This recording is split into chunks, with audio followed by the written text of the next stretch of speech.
రాజధాని అమరావతిలో నిర్మించే ప్రభుత్వ భవనాల ఆకృతుల రూపకల్పనను లండన్ సంస్థ నార్మన్ ఫాస్టర్కు ప్రభుత్వం అప్పగించింది. ఐకానిక్ భవనాలు, సచివాలయం, అసెంబ్లీ, హైకోర్టు, రాజ్భవన్ నమూనాలు పరిపాలనా నగర బృహత్ ప్రణాళికను సంస్థ రూపొందిస్తుందని ప్రభుత్వం వెల్లడించింది. రాజధాని భవనాల ఆకృతులపై సీఆర్డీఏ అధికారులు, అమరావతి అభివృద్ది సంస్థ అధికారులు, నార్మన్ ఫాస్టర్ ప్రతినిధులతో ముఖ్యమంత్రి చంద్రబాబు సమీక్ష నిర్వహించారు. పరిపాలనా భవనాలను 900 ఎకరాల్లో నిర్మిస్తామని నారాయణ చెప్పారు.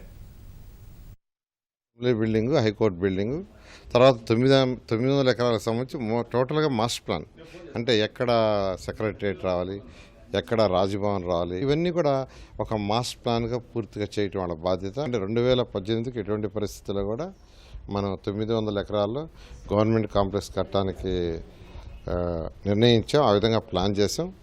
అందుకనే 3 monthsలో కంప్లీట్ చేసేటట్టుగా వాళ్ళతో డిస్కస్ చేస్తున్నాం. 90 daysలో వాళ్ళు ప్లాన్లు ఇస్తారు. ఇచ్చిన వెంటనే యాక్చువల్గా కన్స్ట్రక్షన్ టేకప్ చేయడం జరుగుతుంది.